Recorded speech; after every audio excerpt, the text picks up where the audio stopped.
Morning. My name is Tom Cummings. I'm Director of STEP at the Institute for Church Life here at Notre Dame, and my friend here, Bob Sylvester, Director of the Initiative on Spirituality in the Professions here at the University of Notre Dame Institute for Church Life. Right, and this is Morning Coffee with Tom and Bob. And today, I think we want to follow up actually on something that I've posted and mentioned on this blog before, and that is a little bit of commentary, an article by Luke Timothy Johnson in the February 26th issue of Commonweal. The article was entitled Dry Bones. Very good article. This is actually the cover of Commonweal on it, and hope you got to see that. And basically, the gist of the article is about it breaks religion, all religions really, into two basic categories. One is the esoteric aspects of it, and the esoteric, more interior, and the exoteric, which is more exterior aspects of it.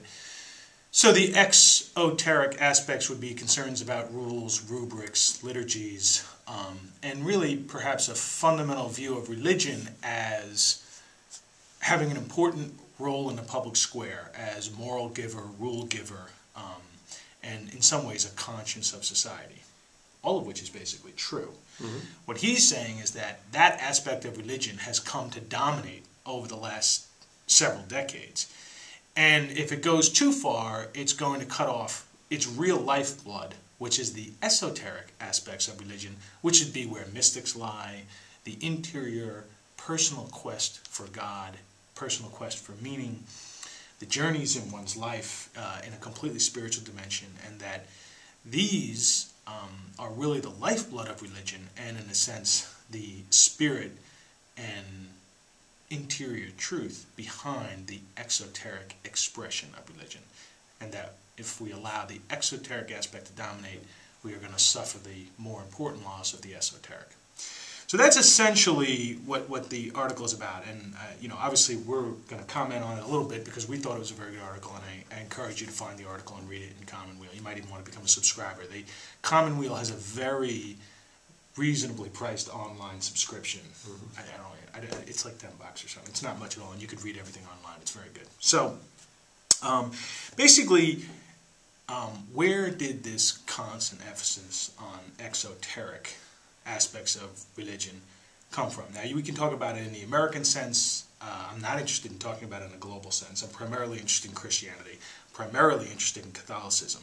For me, I think it's largely the confluence of the battle lines that were drawn around the interpretation of Vatican II through the 70s, and then the emergence of a kind of a neoconservatism. I shouldn't say neoconservatism because that'll confuse it with other movements, but basically the kind of conservatism that ascended with Ronald Reagan, which was American-wide, but it dovetailed with a kind of a Catholic conservatism that was hoping to sort of stop what it perceived as the extreme interpretations of practices that came out of people who were not necessarily following the documents of Vatican II, but the popular expression, I think, the spirit of Vatican II. Mm-hmm. And in the name of the spirit of Vatican II, people were participating in and doing things in a public way that really weren't a part of the Catholic tradition. And so there was a strong response against that. And of course, that is a public response. It draws clear lines. It defines what's Catholic and what is not Catholic. That's certainly a part of the project of John Paul II and Cardinal Ratzinger. And, if you fell within it, you were good. And if you didn't, then you were going to suffer some kind of public at a minimum, criticism, at a maximum, perhaps if you were a theologian that fell outside of the boundaries, some kind of public rebuke. What are your thoughts on that? I mean, do you think that does that square with your basic understanding? I mean, it's a brief summary, but what do you think? I would differ with you in this regard. I think this is the long-standing struggle in a sense of playing out one's religious life. Okay.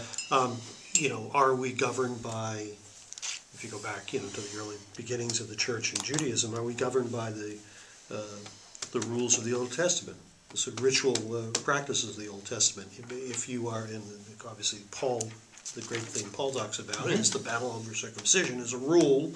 Must you, if you're a pagan, to become a Christian, participate and pass through the regime of Jewish rule. let's bring this fast forward, which is I think is quite good. Well, but first of all, a perennial, inescapable struggle for balance. Precisely. And I think for me the interesting question, I would say two quick things. One is the interesting question about that, it seems to me, is this. Why is it a perennial question, if it is? And I would argue that it's probably a perennial question because it's a lot easier to measure your conduct by a rule than it is to do the hard interior work of approaching the desert fathers and mothers or mysticism. I mean, because it takes more time. And in a certain way, it's kind of impractical to be a mystic because how do you eat? I mean, why? And that journey can be scary. It can be scary. It can lead you into places you can get lost. That's right. You can get confused.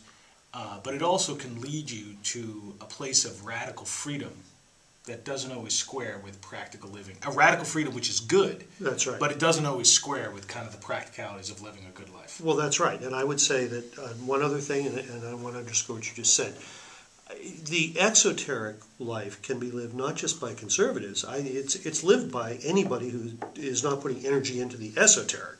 So, for example, you can get guys on either side, men and women on either side of a political line, and they can pursue, citing chapter and verse about how this fortifies their faith, a social activist.